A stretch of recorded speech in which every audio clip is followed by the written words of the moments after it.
warahmatullahi wabarakatuh. Di sini, saya Zulfa Zainab, kelas 12 Agama, ingin mempresentasikan tentang biografi tokoh agama sebelum dan sesudah kemerdekaan Indonesia. Pertama, saya ingin mengangkat biografi Hamzah Fansuri. Kedua, saya ingin mengangkat Kiai Haji Wahab Hasbullah, merupakan ulama cendekiawan dan sufi, berada di daerah Aceh. Beliau hidup pada abad ke-16 Masehi hingga awal pemerintahan Sultan Iskandar Muda pada abad ke-17 Masehi. Wafatnya beberapa tahun setelah datangnya Nuruddin Aroni yang kedua kalinya di Aceh pada tahun 1637. Beliau berasal dari Pancur, sebuah tempat yang berada di pesisir atau Sumatera Utara. Hamzah Fansuri telah mempelajari penulisan risalah tasawuf atau keagamaan yang begitu sistematis yang bersifat ilmiah. Masyarakat Muslim Melayu mempelajari masalah-masalah agama, tasawuf, dan sastra melalui kitab-kitab yang telah ditulis oleh beliau dalam bahasa Arab dan Persia.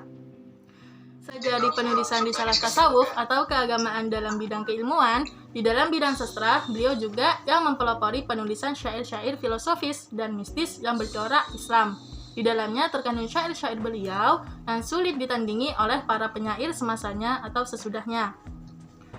Beliau ahli dalam ilmu fikih, tasawuf, filsafah, sastra, mantik, sejarah, dan lain-lain. Dalam bidang bahasa, beliau juga sangat menguasai beberapa bahasa, di antara lain bahasa Arab, Urdi, Persia, Melayu, dan Jawa.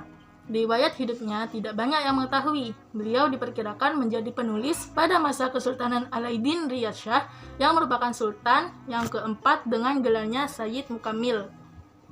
Syekh Al-Fansuri melakukan sebuah perjalanan dohir batin dengan tujuan untuk menggali ma'rifat Tuhan. Hamzah Fansuri adalah ulama pertama yang memperkenalkan syair dengan kriteria puisi 4 baris. Di dalam bidang ilmu filsafat, tafsir, dan kajian analisis sastranya, Syekh Hamzah Fansuri sudah pernah mempelopori penerapan metode keruhanian.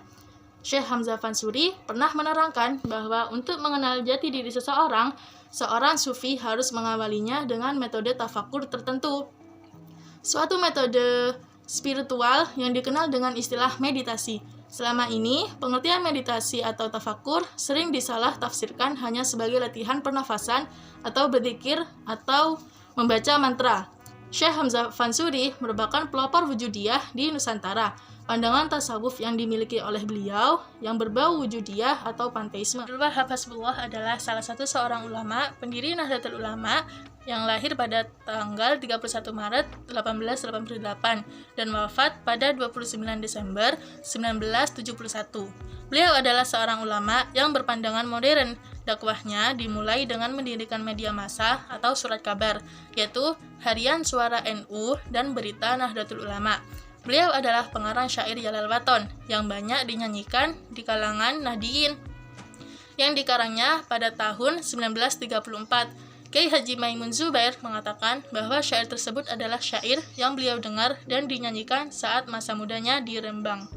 Dahulu, syair Jalal Waton ini dinyanyikan setiap hendak memulai kegiatan belajar oleh para santri. Ayah Kiai Haji Abdul Wahab Hasbullah adalah Kiai Haji Hasbullah Said, pengasuh pesantren Tambak Beras Jombang di Jawa Timur. Sedangkan ibundanya bernama Nyai Latifah.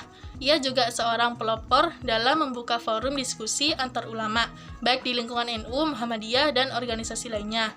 Ia belajar di pesantren Langitan, Tuban, pesantren Mojosari, Nganjuk, pesantren Tawansari di Sepanjang. Belajar pada Syekhona Muhammad Khalil, Bangkalan Madura, dan pesantren Tebu Ireng Jombang di bawah asuhan Hadratus Syekh Kiai Haji Hashim Asy'ari. Di samping itu, Kiai Wahab juga merantau ke Mekah. Beliau merupakan salah satu bapak pendiri NU yang pernah menjadi Panglima Laskar Mujahidin Hizbullah ketika melawan penjajah Jepang. Kiai Haji Wahab Hasbullah adalah pelopor kebebasan berpikir di kalangan umat Islam Indonesia, khususnya di kalangan Nahdiyin. Kiai Haji Wahab Hasbullah merupakan seorang ulama besar Indonesia. Ia merupakan seorang ulama yang menekankan pentingnya kebebasan dalam keberagaman, terutama kebebasan berpikir dan berpendapat.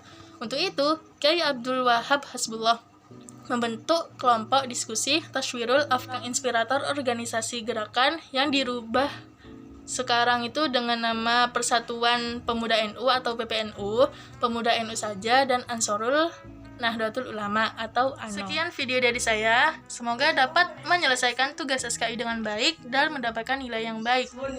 Kurang lebihnya mohon maaf, semoga bermanfaat. Wassalamualaikum warahmatullahi wabarakatuh.